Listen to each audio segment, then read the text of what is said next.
Sementara itu, aksi protes dan kecaman terhadap vonis bebas Ronald Tanur berlangsung ricuh di kantor Pengadilan Negeri Surabaya. Petugas keamanan bentrok dengan massa yang memaksa meletakkan karangan bunga di dalam Pengadilan Negeri Surabaya.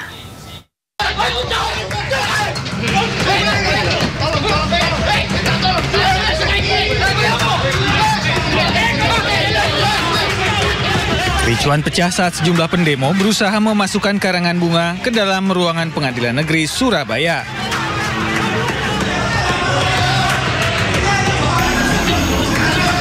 Petugas keamanan terlibat aksi saling dorong hingga karangan bunga rusak dan membuat massa semakin emosi.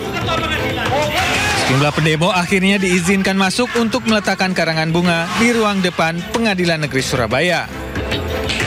Pada kesempatan ini mereka mengecam putusan Hakim Erin Tuah Damanik yang membebaskan terdakwa Ronald Tanur dalam kasus pembunuhan kekasihnya, Dini Sera Aprianti, yang terjadi pada 4 Oktober 2023. Mengenai gejolak-gejolak ini kan ada ketidakpuasan masyarakat terhadap putusan ini.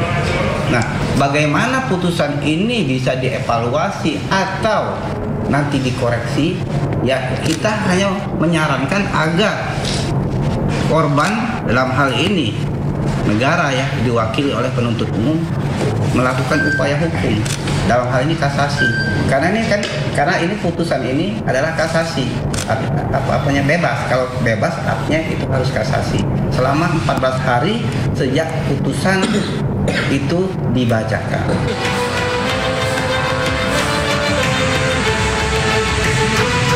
Sebelumnya, karangan bunga kritikan atas vonis bebas Majelis Hakim Pengadilan Negeri Surabaya terhadap Gregorius Ronald Tanur semakin banyak menghiasi depan kantor pengadilan sejak Jumat 26 Juli lalu.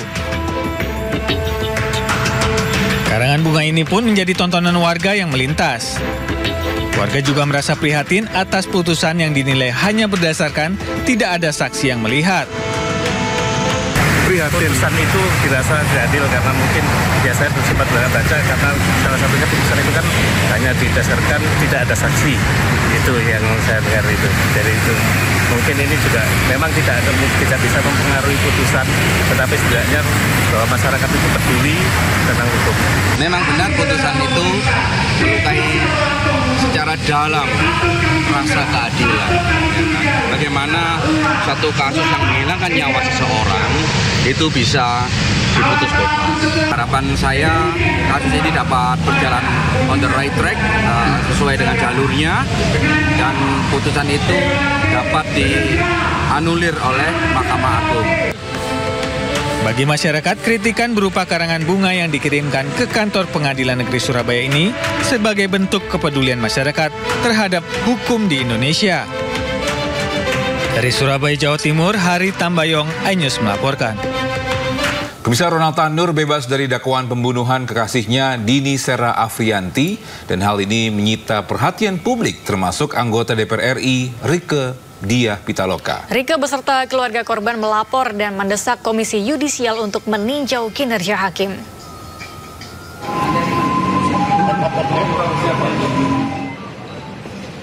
Keputusan hakim membebaskan Ronald Tanur yang sebelumnya didakwa melakukan pembunuhan terhadap kekasihnya Dini Sera Aprianti dianggap tidak adil. Ronald Tanur diduga merupakan anak mantan anggota DPR RI, menambah perhatian publik, termasuk diantaranya Rieke Diah Pitaloka, anggota DPR RI. Hari ini, Rieke bersama keluarga dan kuasa hukum dari korban hadir ke Komisi Yudisial untuk melapor dan mengusut tuntas ketidakadilan kasus ini. Hari ini kami dari tim kuasa hukum keluarga almarhum Dini Sera Aprianti dari LBH Damar Indonesia, dan ini keluarga dari almarhum Dini Sera Aprianti, ini Bapak Ujang, ayah kandung dari almarhum Dini Sera Aprianti, ini adiknya Alfi Karisma. Kembali hari ini kita masih memperjuangkan keadilan di Republik Indonesia ini. Kita berharap hari ini kita melaporkan kepada Komisi Yudisial atas 3 majelis hakim yang melakukan pemeriksaan perkara terhadap GRT yang kita tahu bersama sudah diputus bebas. Semoga 3 majelis hakim itu segera dilakukan pemeriksaan dan segera dilakukan penindakan dari Komisi Yudisial. Sebelumnya Ketua Majelis Hakim Erin Tuah Damanik memvonis bebas Ronald Tanur. Meski ada bukti CCTV dan hasil visum, hakim memutuskan bahwa Dini meninggal karena meminum alkohol, bukan karena penganiayaan dari Ronald. Dari Jakarta, Wenda Nura, Wildan Aulia, iNews melaporkan. Kita ke informasi lainnya. Pemirsa, Satreskrim Polresta Bandung meringkus seorang remaja berinisial RJK, 19 tahun. Remaja itu viral di media sosial karena kerap memperlihatkan alat vitalnya kepada pengemudi ojek online.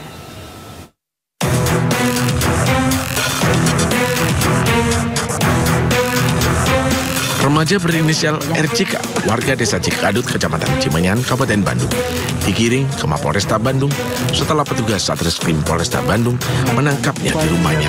Senin siang, tersangka diringkus petugas setelah ada laporan dari seorang pengemudi ojek online bahwa setiap mengirim pesanan dan datang ke rumah pelaku, pelaku selalu menerimanya dengan telanjang dan memperlihatkan kemaluannya, lalu difoto. Video dan foto oleh pelaku di-share ke grup WA dan Instagram. Pelaku melakukan aksinya sudah 3 kali kepada pengemudi ojek online dan mengantar pesanan makanan.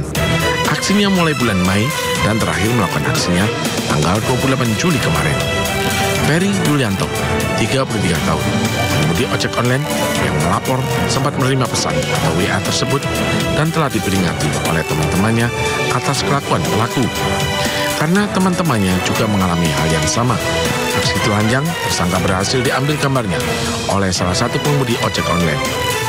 Berbekal barang bukti tersebut dilaporkan oleh pengemudi ojek online kepada polisi. Driver online yang mendapatkan pesanan ini di alamat yang dibahas, maka yang bersangkutan sudah merasa bahwa jangan-jangan pemesan ini juga akan melakukan hal yang sama seperti yang dibahas, diperbincangkan. Sehingga si driver online ini sudah antisipasi dengan membawa handphone untuk merekam seandainya betul-betul terjadi. Hari ini keluar dengan tidak mengenakan pakaian, kemudian mengambil barangnya. Awalnya dari fotografi dari akun X. Di situ saya mengenal yang namanya Fetish Exhibition. Kemudian saya coba melakukan. Lalu saya mungkin tertarik untuk melakukan tersebut. Kemudian menjadi sebuah kebiasaan. Betul. Terus akhirnya kok bisa ada grupnya itu di-invite atau gimana? Kepada polisi, tersangka mengaku memiliki kepuasan saat tubuhnya dan kemaluannya bisa dilihat orang lain. Tersangka juga mengakui pernah melakukan masturbasi di depan umum dan merekamnya. Dari Bandung, Jawa Barat, Saufat Endrawan melaporkan. Kita beralih ke ibu kota. Bisa 10 rumah kos dan 6 kios di Pademangan, Jakarta Barat hangus terbakar. Api diduga berasal dari kompor yang menyala dan ditinggalkan pemiliknya saat sedang memasak.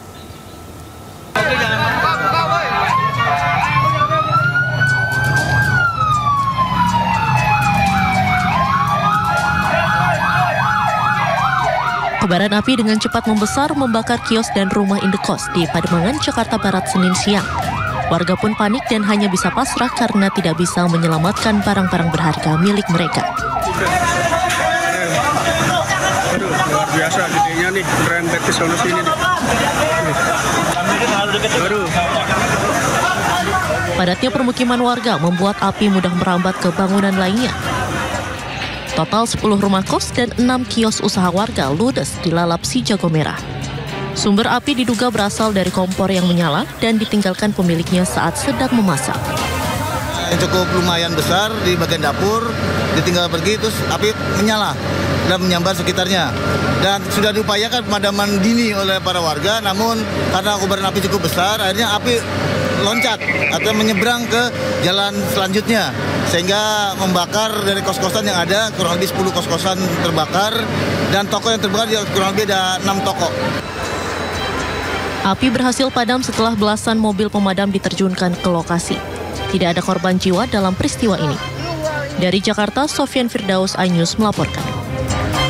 Pemirsa, pasca insiden bentrokan antara polisi versus Brimob di kota Tual, Maluku, kondisi keamanan sudah kembali kondusif. Pihak Polda Maluku belum mengungkap lebih jauh soal penyebab peristiwa tersebut.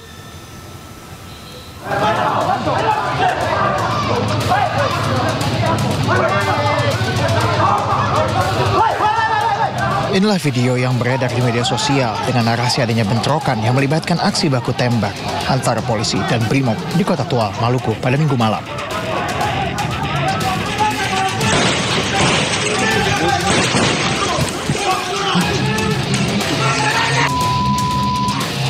Bentrokan ini terjadi di kawasan Jalan Perempatan UN Wartel hingga depan Gereja Maranatha, Kota Tual. Menyusul video ini, pihak Polda Maluku membenarkan kejadian ini.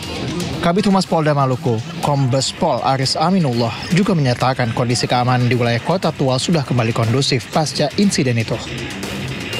Meski demikian, belum dijelaskan secara rinci mengenai penyebab pasti dari bentrokan.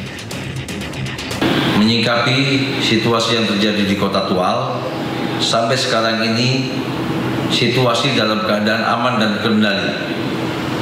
Ya, saya ulangi, situasi dalam keadaan aman dan terkendali. Menanggapi adanya video-video yang beredar, isu-isu yang beredar, saya sampaikan, sampai sekarang ini masih tim dari Polda maupun dari Mabes masih melakukan pendalaman dan hasilnya akan disampaikan kepada rekan-rekan media. Aris juga mengungkapkan bahwa Polda Maluku bersama dengan Mabes Polri kini tengah melakukan investigasi untuk mendalami kronologis di balik baku hantam sesama personil Korps Bayangkara itu. Dari Kota Tua Maluku, Gary Ngamel, iNews melaporkan.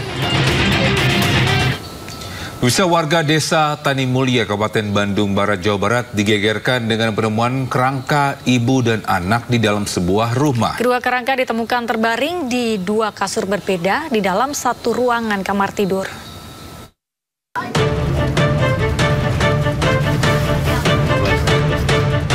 Warga desa Tani Mulia, Kecamatan Ngamprah, Kabupaten Bandung Barat digegerkan dengan penemuan dua mayat manusia yang sudah menjadi kerangka di dalam sebuah rumah. Penemuan kedua kerangka berawal saat mantan suami korban datang untuk mengambil sesuatu, namun mendapati rumah digembok dan terkunci dari dalam. Mantan suami korban kemudian mengajak tetangganya untuk membuka paksa pintu rumah. Akhirnya didapati istri dan anak-anaknya sudah menjadi kerangka di kamar. Kedua kerangka mayat diketahui bernama Indah Hayati dan Ella Immanuel Putra yang merupakan ibu dan anak. Kedua kerangka itu ditemukan terbaring di dua kasur berbeda di dalam satu ruangan kamar tidur. Menurut aparat desa, korban dan suaminya sudah pisah dan tidak berkomunikasi sejak 2018 lalu. Posisi saat ditemukan kerangka mayat tersebut terbaring di tempat tidur. Tempat tidur. Ada berapa kerangka, Pak, yang ditemukan tadi? Yang ditemukan ada dua kerangka. Ibu dan anak ya? Diduga ibu dan anak. Dugaan tim Inapes keduanya meninggal karena mengunci diri. Sudah lama tidak berkomunikasi dengan warga, termasuk dengan suaminya yang tinggal di Cirebon. Kedua kerangka dikembalikan terlebih dahulu kepada keluarga untuk menentukan akan ada pemeriksaan lebih lanjut atau tidak. Dari Kabupaten Bandung Barat, Jawa Barat, Yuwono Wahyu, iNews melaporkan. Pemirsa, seorang selebgram wanita meninggal dunia usai menjalani operasi sedot lemak di sebuah klinik kecantikan di Depok, Jawa Barat. Pihak keluarga menduga sang selebgram menjadi korban malapraktik.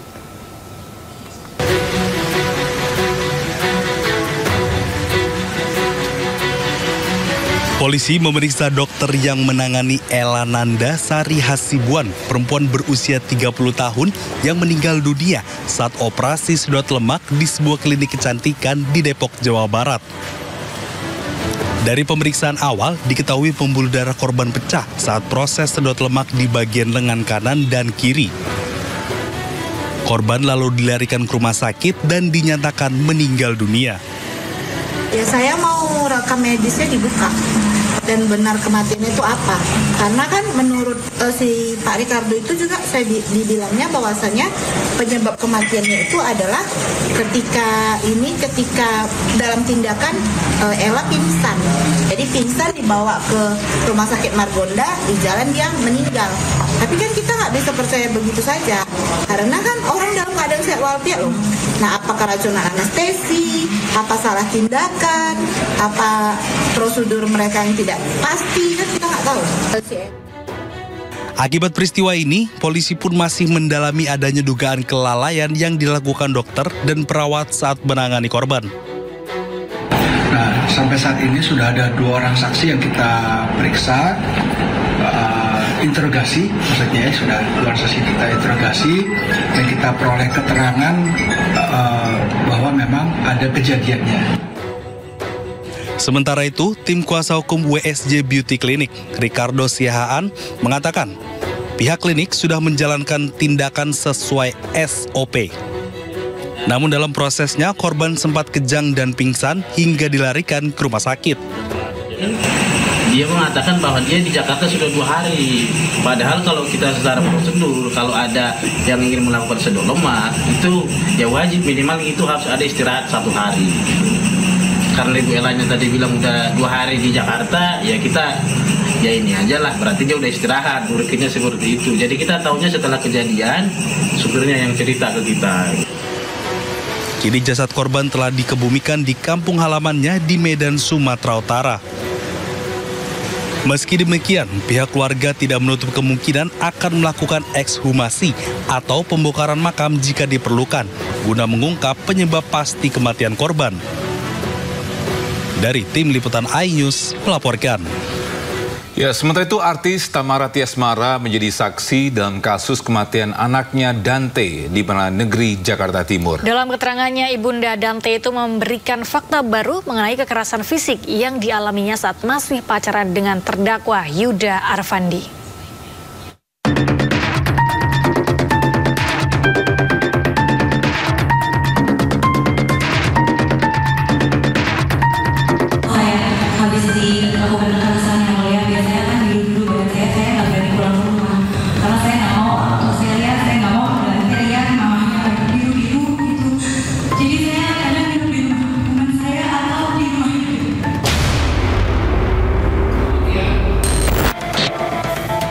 Tamara Tiasmara tak kuasa menahan tangis saat menceritakan kekerasan fisik yang dialaminya ketika masih pacaran dengan terdakwa Yuda Arfandi saat menjadi saksi dalam kasus kematian anaknya Dante di Pengadilan Negeri Jakarta Timur Senin siang.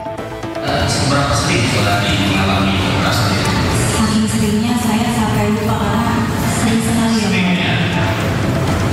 Itu kekerasan fisik? Kekerasan fisik yang mengakibatkan sekarang telinga kiri saya robek dan pecah dengan telinga. Selain kekerasan fisik, Yuda Arfandi juga mengancam Tamara Tiasmara akan menghabisi nyawa Tamara dan keluarganya karena ia memilih bungkam dan takut untuk melaporkan kejadian yang dialaminya kepada pihak berwajib. Sayangnya, keputusan itu berakhir buruk hingga Yuda membunuh sang putra. Saking seringnya jadi sampai saya tuh udah nggak ngerasa sakit kadang kalau dia pukul karena saking seringnya. Tapi kakak nggak mau membuat laporan saat itu yang mengalami kekerasan? Saya takut. Makanya pas di awal saya lapor tuh saya diam aja. Tapi bukan berarti saya diam aja karena saya nggak lapor. Kita lapor kok. Tapi emang kita nggak jawab-jawab aja. Dante, anak Tamara Tiasmara, meninggal dunia karena tenggelam pada 27 Januari 2024 di kolam renang di kawasan Duren Sawit, Jakarta Timur. Polisi kemudian menetapkan Yuda Arfandi, kekasih Tamara Tiasmara, sebagai tersangka. Dari Jakarta, Christina Francisca, iNews melaporkan.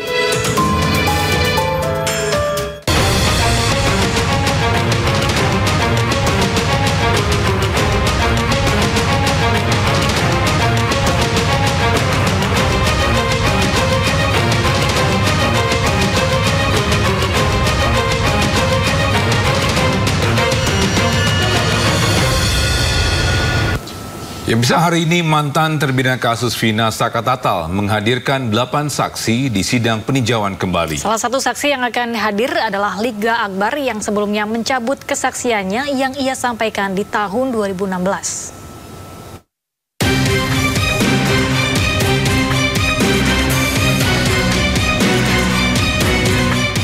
8 saksi akan hadir di sidang peninjauan kembali Sakatatal di Pengadilan Negeri Cirebon, Jawa Barat, Selasa besok. Ke-8 saksi dihadirkan pihak pemohon yaitu Sakatatal untuk memperkuat bukti baru atau novum yang diajukan Saka. Salah satu saksi yang hadir adalah Liga Akbar. Sebelumnya Liga Akbar mencabut keterangannya sebagai saksi kasus Vina yang pernah ia sampaikan tahun 2016 silam. Riga Akbar mengaku memberi kesaksian palsu atas arahan ayah Eki, Ibtu Rudiana.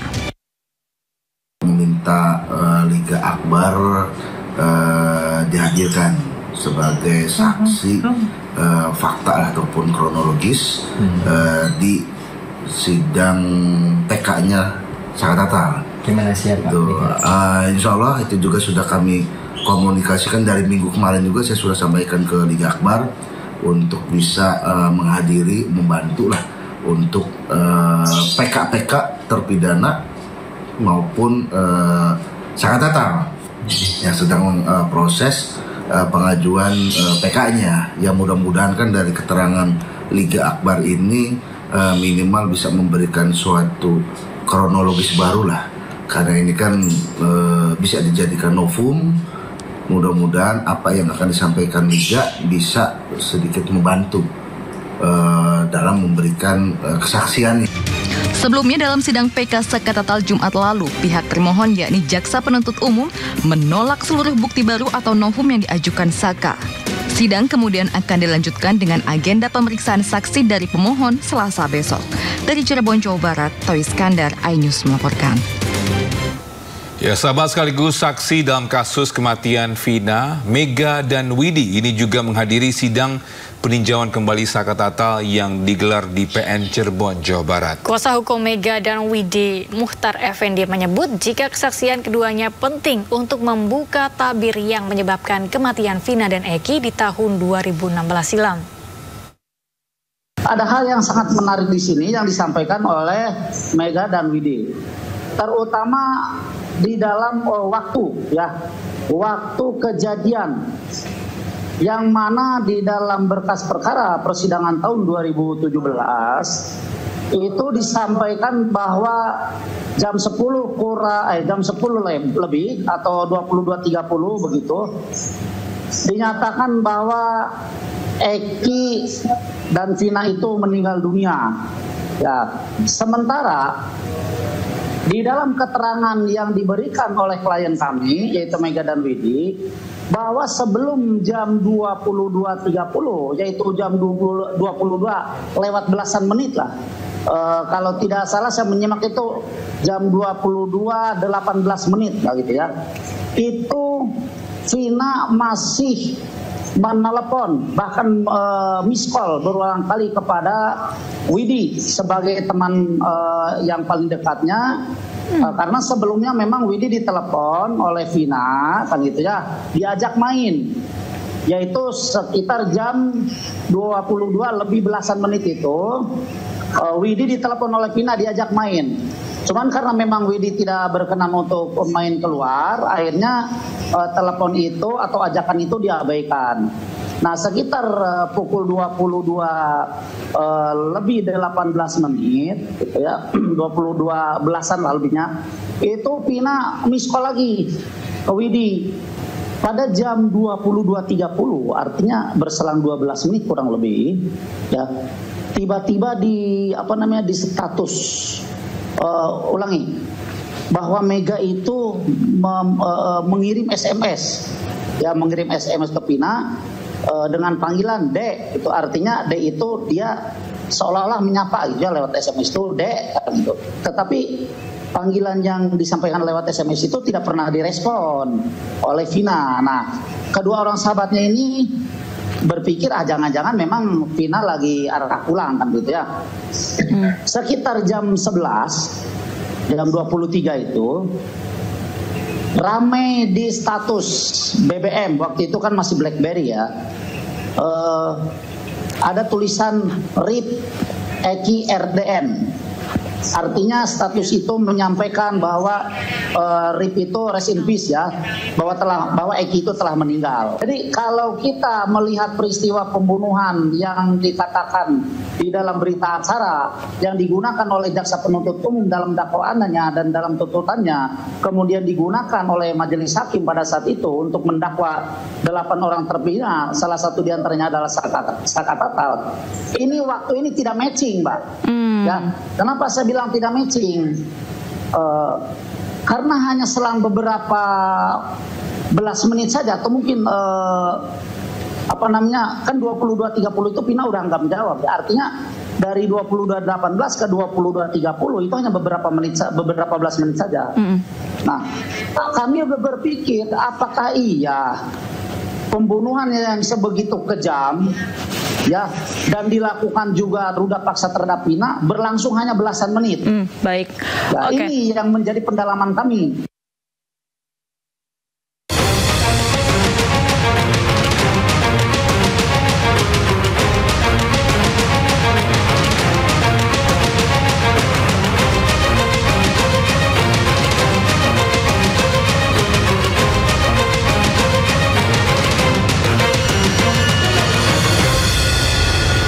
Bisa usai diperiksa, Beni Ramdhani mengaku sudah ungkap sosok T ke polisi. Informasinya akan kami hadirkan usai jeda sesaat lagi.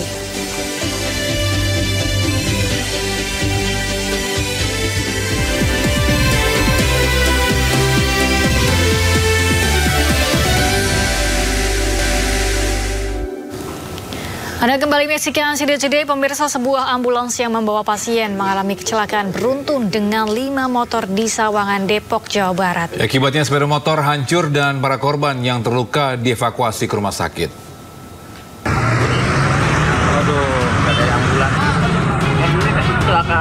Warga dikejutkan dengan kecelakaan lalu lintas di Jalan Mukhtar, Sawangan, Depok, Jawa Barat. Kecelakaan ini membuat 5 motor ringsek dan sejumlah pengendaranya terluka. Kecelakaan ini berawal ketika ambulans yang membawa pasien menuju Rumah Sakit Citra Arafik, Kelapa II, berusaha menghindari seorang pengendara motor yang tengah melaju kencang dari arah berlawanan. Pengendara motor tersebut berusaha menyalip sebuah truk, namun jaraknya terlalu mepet dengan ambulans. Akibatnya supir ambulans banting setir dan menabrak 5 pengendara motor lain di depannya. Ambulans itu bawa pasien dari Arafik yang di Pengasinan mau ke Kelapa II. Ya, udah gawat pasiennya, kami turun ditahin ambulans. Sini. Ada berapa motor tadi, Pak? Yang apa? Yang ditabrak ambulans? 5. Usai kejadian, polisi segera memeriksa sejumlah saksi. Dari Depok, Jawa Barat, Iyung Rizky, iNews melaporkan. Ya pemirsa, kita beralih informasi ke Jawa Timur. Sebuah truk yang melaju kencang mengalami kecelakaan usai menyenggol mobil pickup di Jalan Raya Kabupaten Pasuruan, Jawa Timur.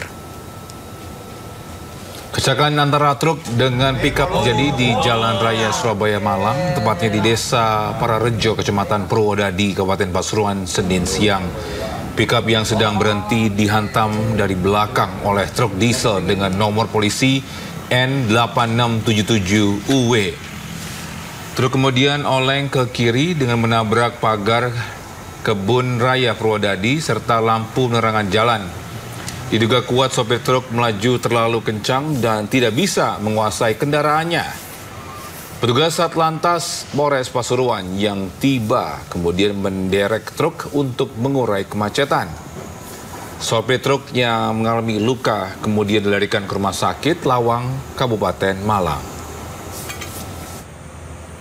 Jadi mula kendaraan pickup memberikan kesempatan agar pengguna ada penyeberang jalan berhenti pas di jalur kanan atau jalur depan penggal jalan.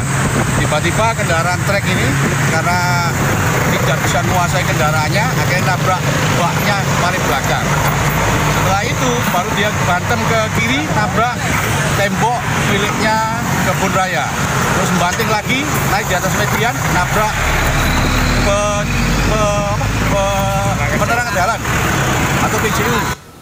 Pemirsa, 2 orang pekerja terjatuh dari krain saat memperbaiki lampu penerangan jalan umum PJU di atas jembatan layang Bandar Lampung. Ya, 1 orang tewas, sementara 1 pekerja lainnya kritis dan menjalani perawatan di rumah sakit.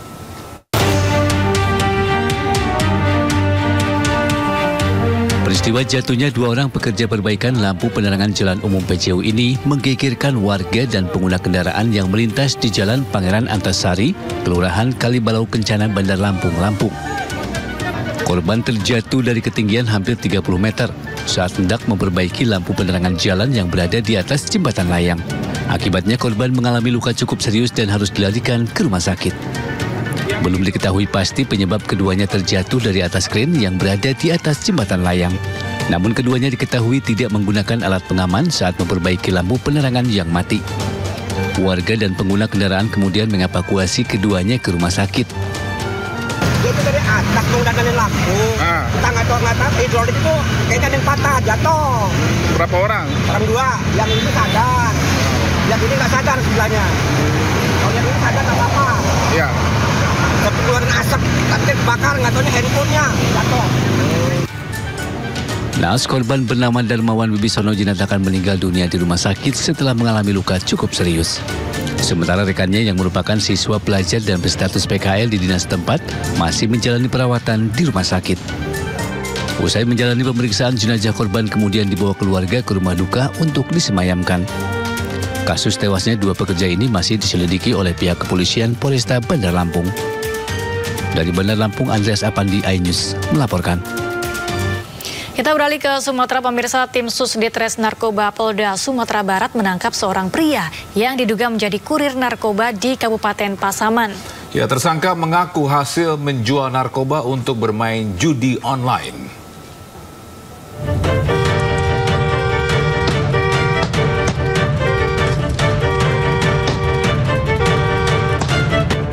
Polisi berhasil mencegat sebuah mobil yang membawa narkoba di daerah Rao, Kabupaten Pasaman. Polisi mengamankan seorang pria dari dalam mobil. Saat dilakukan penggeledahan, polisi mendapati 16 paket narkoba jenis ganja kering seberat 16 kg.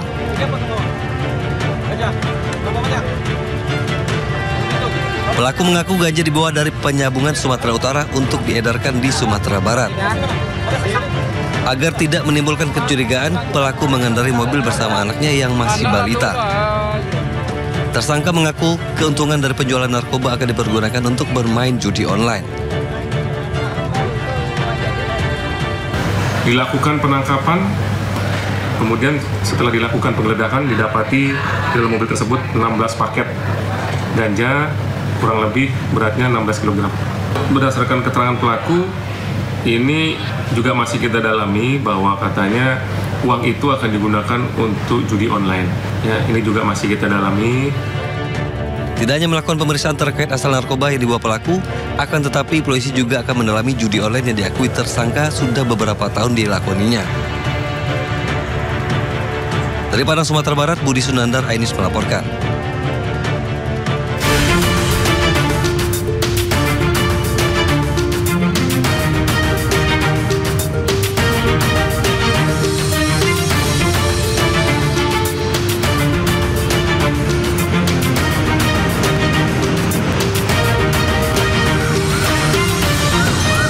Pemirsa, saatnya kita simak pantauan arus lalu lintas dan kami telah terhubung dengan Brigadir Medina dari NTMC Polri yang kini berada di kawasan Simpang Kalibata, Jakarta Selatan. Ya, halo Brigadir Medina, bagaimana pantauan arus lalu lintas dari tempat Anda melapor? Silakan.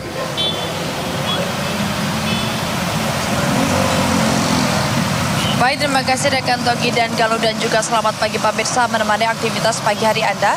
Kami akan mengajak pemirsa untuk mengetahui bagaimana kondisi arus lintas langsung dari kawasan Simpang Kalibata, Jakarta Selatan. Dapat Anda bersama di layar kaca Anda arus lalu lintas pada pagi hari ini sudah mulai terjadi peningkatan volume arus kendaraan berkaitan dengan jam berangkat perkantoran dan juga aktivitas masyarakat pada pagi hari ini. Yakni arus lalu lintas dari arah Pasar Minggu yang akan mengarah ke Kalibata ataupun lurus ke arah Cawang dan juga Pancoran. Saat ini mengalami perlambatan kecepatan kendaraan menjelang antrian traffic light. Selepasnya kendaraan dapat melaju dengan kecepatan berkisar 20 hingga 30 km per jam. Kami menghimbau kepada Anda para pengendara agar selalu berhenti di belakang garis stop pada antrian traffic light, juga mengikuti arahan dan juga petunjuk dari petugas kami yang berada di lapangan. Kemudian arus lalu lintas dari arah Cawang yang akan mengarah ke Kalibata ataupun Pasar Minggu saat ini dalam situasi ramai dan juga lancar, dan kendaraan di kawasan ini didominasi oleh kendaraan pribadi baik roda 2 maupun roda 4 dan juga angkutan umum. Kami menghimbau kepada Anda para pengendara agar selalu menjaga jarak aman kendaraan Anda, mengingat seringkali dijumpai angkutan umum yang menaik turunkan penumpang di bahu jalan yang menjadi salah satu faktor ketersendatan yang perlu Anda antisipasi. Kemudian arus lalu lintas dari arah Kalibata yang akan mengarah ke Pancoran ataupun berbelok kiri ke arah Pasar Minggu. Saat ini sudah terjadi peningkatan volume arus kendaraan yang didominasi oleh kendaraan pribadi roda 2. Kami menghimbau kepada Anda, para pengendara, agar selalu menjaga batas kecepatan maksimal kendaraan Anda, mengingat seringkali dijumpai angkutan umum yang menaik turunkan penumpang di bahu jalan dan juga adanya masyarakat yang seringkali menyeberang di kawasan ini. Dan pemirsa, berdasarkan data IRSMS Korlantas Polri, angka kecelakaan di seluruh Indonesia selama 1 kali 24 jam terjadi sebanyak 223 kasus laka lantas dengan rincian 32 meninggal dunia, 21 luka berat dan 272 luka ringan.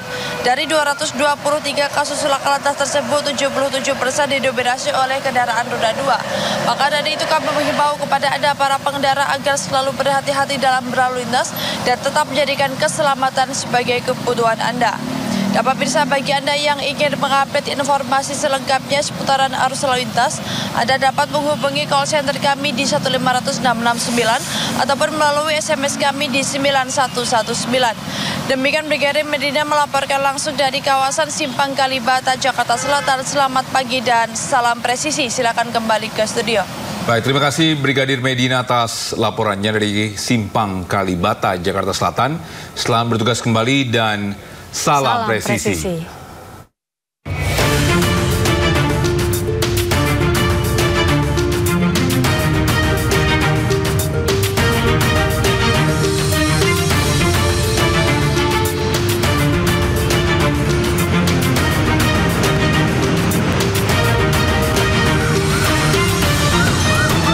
Kita beralih ke informasi lainnya, pemirsa. Mantan Komisioner KPU RI Wahyu Setiawan kembali dipanggil penyidik KPK terkait kasus dugaan suap yang melibatkan buronan Harun Masiku. Ya, dalam upaya pencarian Harun Masiku, lembaga anti rasuah ini juga telah memeriksa Sekjen PDIP Hasto Kristianto dan juga stafnya Kusnadi.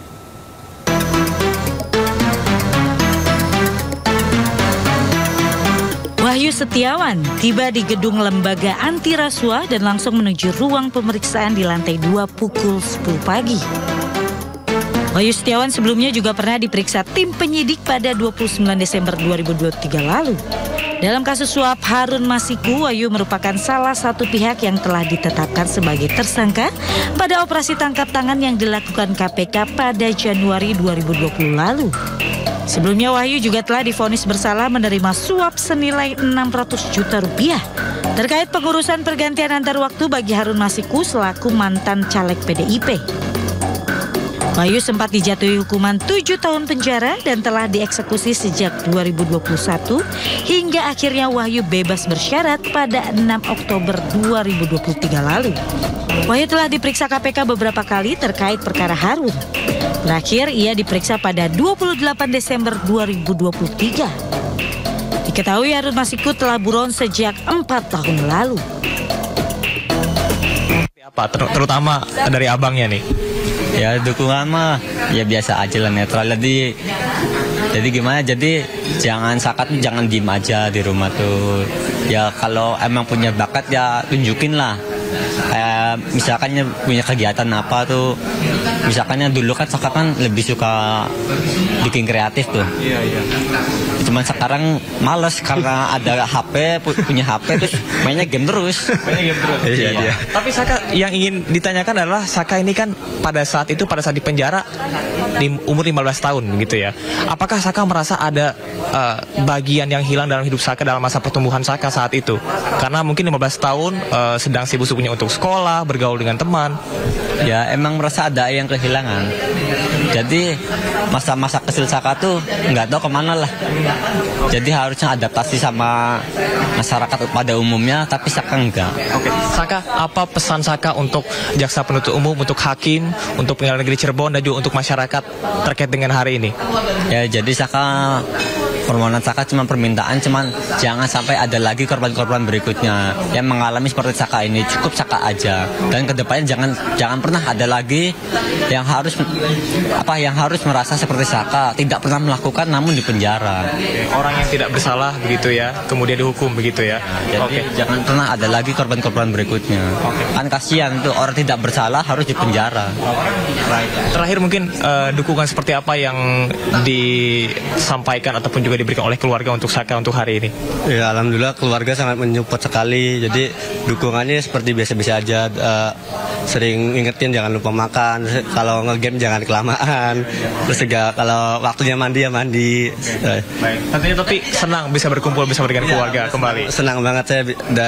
Adik saya pulang 2020. Saya jemput sendiri ke Bandung naik motor. Ya sebelum pulang ke rumah saya muter-muter dulu ke Bandung ke kebun teh.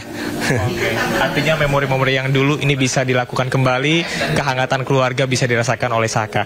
Baik, terima kasih Jaka dan juga Saka atas informasinya. Kita nanti akan follow ya, kita akan ikuti menuju ke Pengadilan Negeri Cirebon. Baik, terima kasih Jaka dan Saka. Pasti. Buat teman-teman seluruh masyarakat Indonesia dan netizen dan buat media juga yang selalu menyupport, terima kasih dukungannya, berkat kalian semua. Tanpa dukungan kalian semua, kita semua nggak bakal terang benderang seperti ini. Alhamdulillah saya bersyukur sekali. Senang lah, nggak bisa dijelasin makanya. Iya, makasih. Saka, terakhir, bagaimana perasaan Saka didukung oleh teman-teman? Bahkan hari ini akan ada aksi bahwa Saka juga akan didukung oleh masyarakat Cirebon yang ada di sini. Jadi alhamdulillah Saka juga berterima kasih banget atas dukungannya buat masyarakat seluruh Indonesia dan dukungan warga Indonesia, termasuk dari netizen juga. Saka benar-benar berterima kasih atas dukungannya menjadi seperti ini. Waktu dulu di tahun 2016 ini Saka tuh malah disudutkan, bukannya menyupport dan mendorong Saka untuk kedepannya tuh lebih terang benerang, malah disudutkan. Jadi Saka sekarang berterima kasih banget dan nggak nyangka sama sekali bisa ada supportan dari warga dan seluruh netizen Indonesia. Baik. Jadi benar-benar berterima kasih atas dukungannya. Baik, terima kasih Saka atas informasinya. Sehat selalu. Kita nanti ketemu lagi ya Saka ya. Iya. Pram dan juga pemirsa, itu dia tadi perbincangan kami bersama dengan Saka Tatal beserta dengan kakaknya yakni Jaka, yang memang menyebutkan bahwasanya saat ini keseharian dari Saka Tatal sudah berjalan seperti biasanya. Ia bisa bermain bersama dengan teman-temannya dan juga merasakan kembali kehangatan keluarga. Saat ini Pram dan juga pemirsa, saya sudah berada di sebuah penginapan yang ada di Cirebon, yang mana penginapan ini adalah titik kumpul dari tim kuasa hukum Saka Tatal beserta dengan tadi ada Titin Prialianti, dan nanti kami akan menanti kedatangan dari tim kuasa hukum Saka Tatal yang lain, yakni seperti Farhad Abbas, yang kita juga akan sama-sama nanti bergerak menuju ke Pengadilan Negeri Cirebon.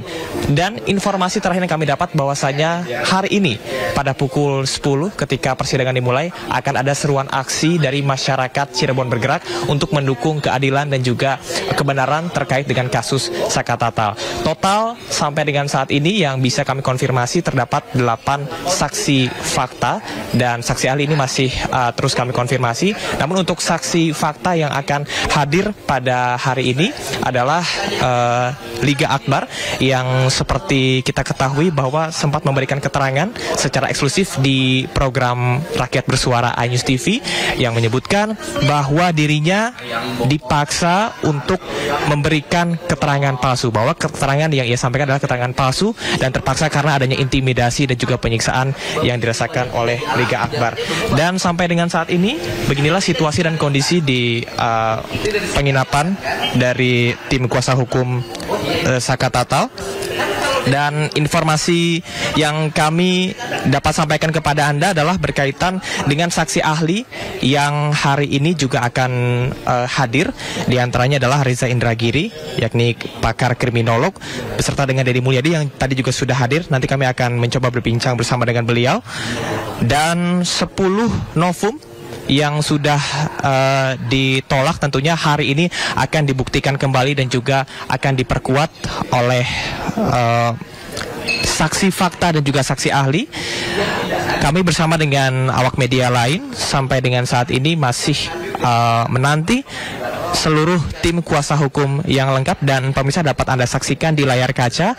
Ini adalah Deddy Mulyadi yang sebelumnya juga membantu mengungkap fakta-fakta ataupun juga sebagai koordinator ya, seperti yang disampaikan oleh Ibu Titin Prialianti selaku kuasa hukum dari Saka Tatal, bahwasanya ada sejumlah saksi yang juga Deddy Mulyadi ini membantu untuk bisa mengumpulkan saksi-saksi dan juga mengungkap kebenaran dan juga fakta-fakta berkaitan dengan Saka Tatal dan saksi-saksi yang lainnya. Berkaitan dengan novum pemirsa yang ada dan juga sudah disampaikan kepada hakim yang ditolak oleh jaksa penuntut umum yang menyebutkan bahwasanya pernyataan-pernyataan dan juga dari Deddy Mulyadi, kemudian juga Liga Akbar, ada Dede, dan juga Kapolri, ini dianggap tidak relevan. Namun tentunya hari ini akan ada saksi ahli lain yang akan memperkuat novum-novum tersebut dan diharapkan ini bisa menjadi pertimbangan hakim. Dan pemirsa, sampai dengan saat ini kami masih terus menanti untuk seluruh pihak tim kuasa hukum dari Saka Tatal ini bisa hadir. Sementara adanya desakan-desakan dari masyarakat agar Ibtu Rudiana selaku ayah Eki bisa hadir di persidangan, sampai dengan saat ini kami masih belum bisa mengkonfirmasi. Namun yang pasti hari ini akan ada kehadiran dari saksi fakta dan juga saksi ahli. Dan setelah ini pemirsa, kami akan mencoba berbincang bersama dengan Deddy Mulyadi, salah satu saksi yang akan hadir hari ini. Namun sampai dengan saat ini bisa Anda saksikan di layar kaca, memang kami masih bersama dengan awak media yang lainnya. Sebelumnya pemirsa, Dede yang kemarin baru saja mengakui bahwasanya dirinya memberikan keterangan palsu atas arahan AEP yang disuruh oleh Ibtu Rudiana, ini juga menjadi salah satu novum yang disampaikan. Dan ini juga sempat disampaikan oleh Deddy Mulyadi selaku saksi yang akan hadir hari ini. Kita akan lihat bagaimana kesaksian dari Deddy Mulyadi hari ini di persidangan. Satu, pikiran berdasarkan fakta dan data.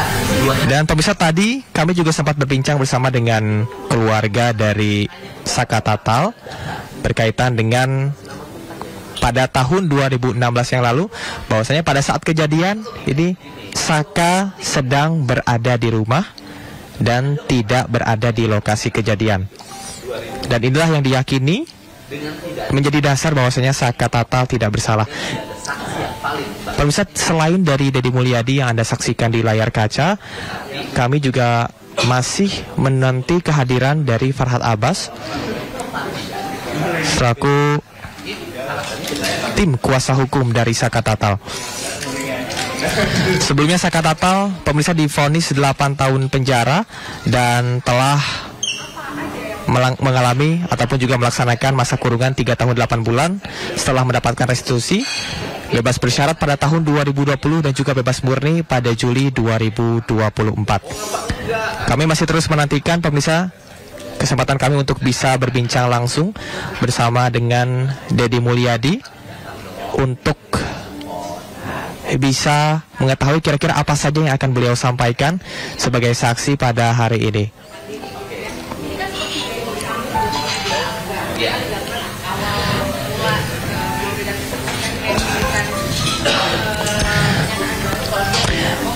Dan pemirsa, sebelumnya kami juga sempat berbincang bersama dengan Edwin Partogi selaku kuasa hukum dari Saka Tatal yang menyebutkan setidaknya terdapat beberapa poin penting terkait dengan kasus ini yang menyatakan bahwasanya Saka Tatal tidak bersalah. Di antaranya adalah 3 DPO yang hilang, yang tentunya ini menjadi pertimbangan. Apabila 3 nama DPO ini hilang, artinya gugur pula berkaitan dengan tindak pidana yang diberlakukan kepada seseorang. Saat ini pemirsa, kami masih menanti di sebuah penginapan yang ada di kota Cirebon, Jawa Barat, karena ini menjadi titik kumpul dari tim kuasa hukum Saka Tatal. Dan biasanya setelah ada di penginapan ini, setelah semuanya lengkap, ini kita akan bersama-sama menuju ke Pengadilan Negeri Cirebon, Jawa Barat, yang berjarak sekitar 5 km atau kalau kita estimasikan waktunya ini berkisar 15 sampai dengan 20 menit saja. Artinya sangat dekat, dan nanti kita akan mencoba untuk sama-sama bersama satu mobil bersama dengan Saka Tatal dan juga tim kuasa hukum. Dan sampai dengan saat ini kami masih terus menanti. Kita akan melihat bagaimana situasi dan kondisi saat ini sambil kita menunggu Deddy Mulyadi selesai melaksanakan wawancara bersama dengan media lain.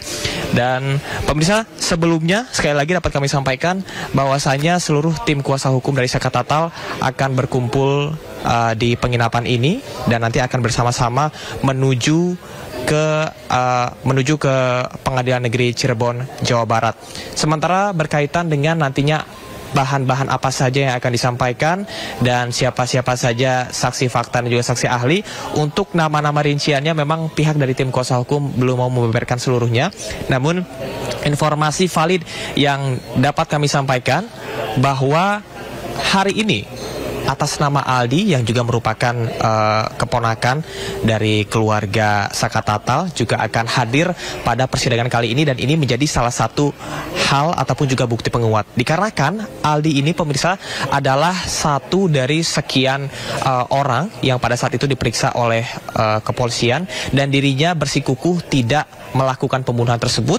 Setelah dilakukan pemeriksaan ataupun juga intimidasi, Aldi tetap bersikukuh bahwasanya dia tidak bersalah dan juga tidak melakukan pembunuhan terhadap Vina dan juga Eki sampai akhirnya dibebaskan. Dan tentunya harapannya adalah nantinya kesaksian dari Aldi ini bisa dijadikan sebagai landasan untuk hakim mempertimbangkan novum-novum yang sudah ada. Selain dari Saka, ya, kemudian tadi ada keluarganya juga turut hadir. Pemirsa, dapat kami sampaikan bahwasanya nantinya pada pukul 10.00 waktu Indonesia Barat ketika persidangan akan dimulai, nantinya akan ada aksi seruan dari masyarakat pembela keadilan, dan hal ini berkaitan dengan mereka memberikan dukungan secara moral kepada Saka Tatal yang tentunya kita akan nantikan bersama bagaimana nantinya jalannya demo dan juga aksi massa beserta dengan bagaimana nantinya jalannya sidang peninjauan kembali dari Saka Tatal. Sementara demikian, kembali ke Anda, Pram, di studio. Baik, Jamar Hainda melapor langsung dari salah satu penginapan.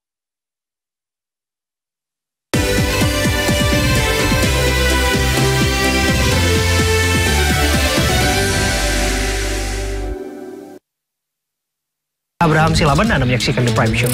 Investigasi eksklusif. Omnibus Law Undang-Undang Cipta Kerja mengakibatkan PHK di mana-mana. Mengupas isu-isu terhangat. Ini apa? Hakim MK? Silakan diselesaikan, Mas Pipin. Saya kasih kesempatan ke Fritsen, Kak. Semua tanya akan dijawab dengan tuntas dan berkelas. Ada kejanggalan bagi saya dari pihak wasit yang tidak menguntungkan buat kita. The Prime Show, Kamis pukul 9:30 malam di Sindo News TV. Ini mandatori, tidak opsional lagi. Akhiri aktivitas dengan kilas peristiwa. Belum ada bukti terjadinya kebocoran data. Mengabarkan kejadian-kejadian paling penting setiap harinya. Curigaan kami bahwa mereka ini adalah saling keterkaitan. Dapatkan banyak informasi sebelum beristirahat. Sindo Malam, setiap hari pukul 8:30 di Sindo News TV. Beyond Headline. Suara tak layak dibungkam. Intelektualitas perlu diuji. Integritas butuh konsistensi demi demokrasi yang hakiki. Suarakan kejujuran demi keadilan menuju kebenaran. Saya Aiman Wicaksono, saatnya rakyat bersuara di Sindo News TV.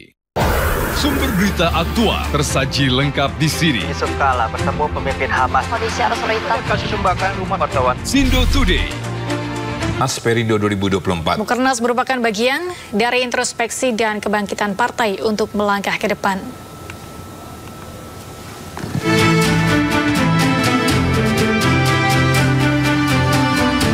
Ketua Umum Partai Perindo Haritanu Sudibyo membuka Mukernas Partai Perindo 2024 di iNews Tower, Jakarta, Senin malam.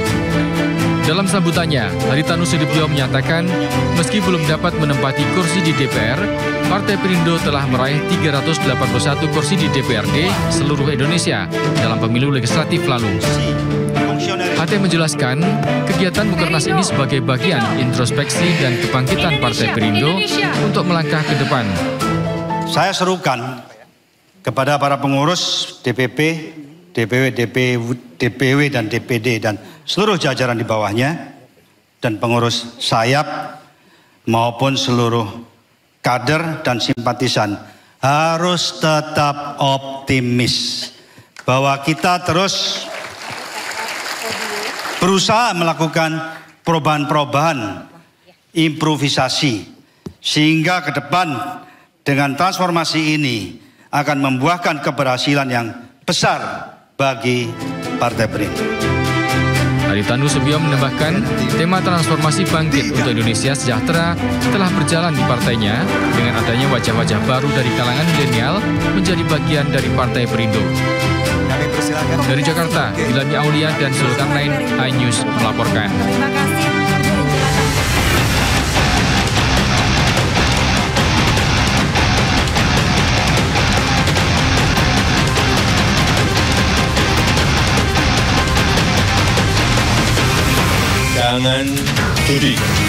Jangan judi, jangan berjudi. Komisi Kepala Badan Perlindungan Pekerja Migran Indonesia atau BP2MI Beni Ramdhani diperiksa 7 jam oleh tim penyidik Bareskrim Mabes Polri. Beni dicecar soal pernyataannya yang mengungkap inisial T sebagai dalang judi online di tanah air.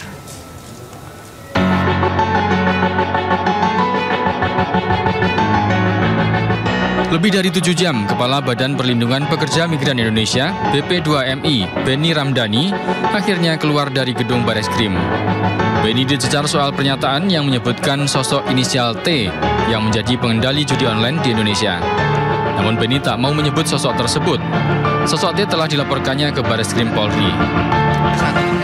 Saya tidak pada posisi dan kapasitas menjawab itu ya. Saya sudah memberi keterangan hampir 22 pertanyaan. Ya, dan saya sudah jawab, berita acara sudah tangani terkait inisial T, ya. Maka saya minta dipersilakan untuk ya ditanyakan kepada penyidik dari Bareskrim Polri.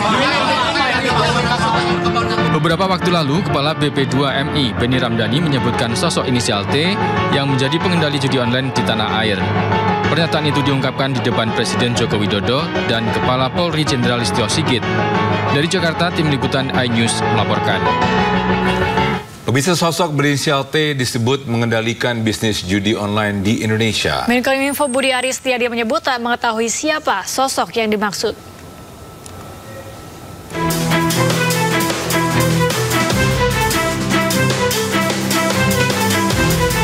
Praktik judi online di tanah air kian meresahkan. Dalam laporan transaksi mencurigakan yang dirilis PPATK, jumlah perputaran uang judi online hingga tahun 2024 tembus ratusan triliun rupiah. Belakangan berembus kabar bahwa praktik judi online di Indonesia dikendalikan oleh sosok bandar berinisial T. Sosok tersebut dinilai tak akan pernah tersentuh hukum. Kepala BP2MI Beni Ramdhani pertama kali mengungkapkan bahwa pengendali judi online di Indonesia berinisial T. Hal ini diungkapkan oleh Beni pada Kamis 25 Juli 2024. Ia bahkan mengaku pernah menyampaikan di rapat terbatas Agustus 2023 dengan Presiden. Selain menyebut inisial T, Beni bahkan mengatakan bahwa selama Republik Indonesia berdiri, sosok yang dia sebut sebagai bos dan pengendali judi online ini tak bisa tersentuh oleh hukum. Atas hal ini, Beni juga dipanggil oleh Bareskrim Polri untuk didalami keterangannya. Beni juga menjelaskan bahwa sosok T juga kendalikan bisnis judi online dari Kamboja dan terafiliasi dengan jaringan judi online di Kamboja. Hasil ini menurut Beni ia temukan saat ia melakukan penyelidikan tentang banyaknya WNI yang dipekerjakan secara ilegal di Kamboja. Dari sanalah dia mengetahui fakta-fakta yang ia sampaikan. Keterangan Beni ini baru disampaikan ke publik belakangan. Namun menurutnya, hal ini pernah disampaikan saat rapat bersama Presiden dan jajarannya 2023 lalu. Ia mengatakan saat itu Jokowi dan Kapolri kaget tentang sosok T. Untuk hal ini, saya menyatakan di depan Presiden, Panglima TNI dan Kapolri, sebetulnya sangat mudah untuk menangkap siapa aktor di balik bisnis judi online di Kamboja dan siapa aktor di balik scamming online. Saya cukup menyebut inisialnya T aja paling depan lah. Yang kedua saya nggak perlu sebut, dan ini saya sebut di depan Presiden.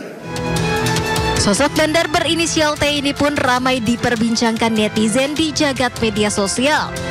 Bahkan kata kunci inisial T menjadi trending topik di media sosial X.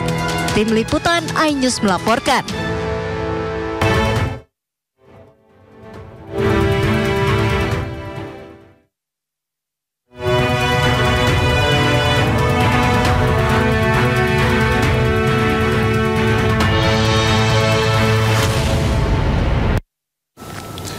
Kita ke informasi lainnya, pemirsa, Presiden Joko Widodo menggelar rapat perdana di Istana Garuda. Rapat perdana diikuti oleh Menteri PUPR yang juga PLT Kepala Otorita Ibu Kota Nusantara, Basuki Hadi Mulyono. Basuki menyebutkan ada beberapa poin penting dari pertemuan tersebut, salah satunya Presiden Jokowi menekankan partisipasi masyarakat dalam penataan IKN sangat penting. Selain itu, Presiden Jokowi juga menyebut bahwa IKN akan menjadi contoh tata kelola manajemen pemerintahan yang baik.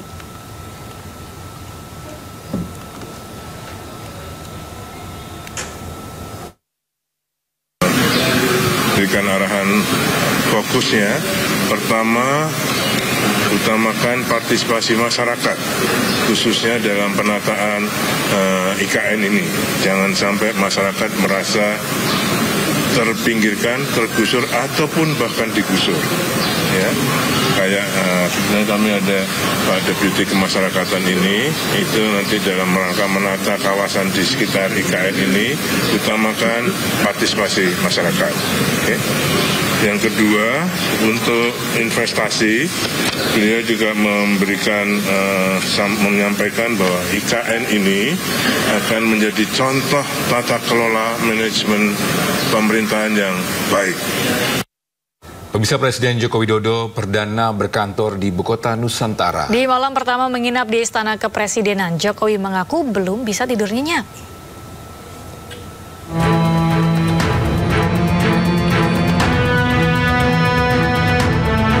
Hari ini, Presiden Joko Widodo perdana berkantor di Ibu Kota Nusantara atau IKN di Kalimantan Timur.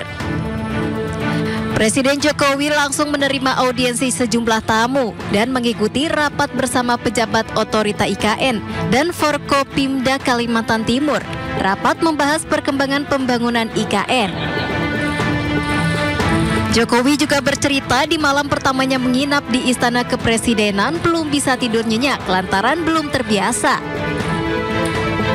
Progres perkembangan terakhir dari pembangunan IKN, khususnya pembangunan istana. Saya melihat semuanya masih dalam proses, karena di sini ada ribuan yang bekerja. Saya nggak mau banyak mengganggu mereka, ya, biar progresnya nggak terhambat karena kedatangan saya. Yang kedua, tadi malam saya tidur di sini.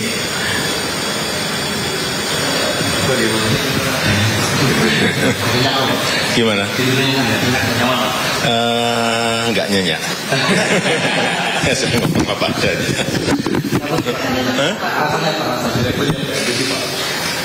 Ya mungkin pertama kali aja, mungkin masih belum masih belum nyenyak. Presiden Jokowi juga berkeliling Istana Garuda IKN yang pembangunannya sudah memasuki tahap akhir. Air bersih, listrik, dan internet juga sudah tersedia dengan baik. Dari Ibu Kota Nusantara Kalimantan Timur, Salam Rahmat iNews melaporkan. Pemirsa, usai Timnas U19 pastikan juara Piala AFF 2024, para supporter Timnas berkumpul di kawasan Bundaran HI, Jakarta Pusat. Ya, euforia kemenangan tidak hanya dengan teriakan yel-yel, namun para supporter berenang di kolam Bundaran HI.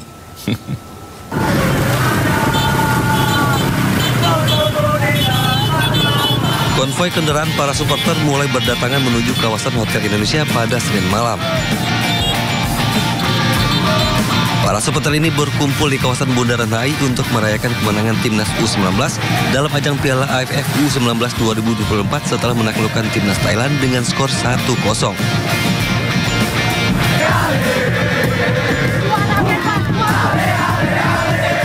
Euforia terlihat dari para supporter yang menyerukan yel-yel kemenangan dan membakar flare untuk mengekspresikan semangat dukungan kepada timnas. Bahkan beberapa di antaranya nekat mencuburkan diri dan berenang di kolam Bundaran HI. Diperkirakan 2.000 orang dari sejumlah wilayah di Jakarta berkumpul untuk merayakan kemenangan timnas. Akibat aksi ini arus lalu lintas sempat macet karena para supporter tumpah ruah ke jalan. Sehingga petugas kepolisian pun berjaga di lokasi untuk mengurai kemacetan. Ini wujud euforia mungkin. Euforia ya? Euforia karena Indonesia menang. Tetap kita himbau secara humanis agar kembali ke rumah masing-masing. Kurang lebih ya 2.000 orang lah yang merayakan kemenangan Indonesia di area Bundaran HI. Setelah meluapkan kebahagiaannya atas kemenangan timnas, para supporter pun langsung membubarkan diri dan kondisi lalu lintas pun kembali normal. Dari Jakarta, Miftol Gani, Ainis melaporkan.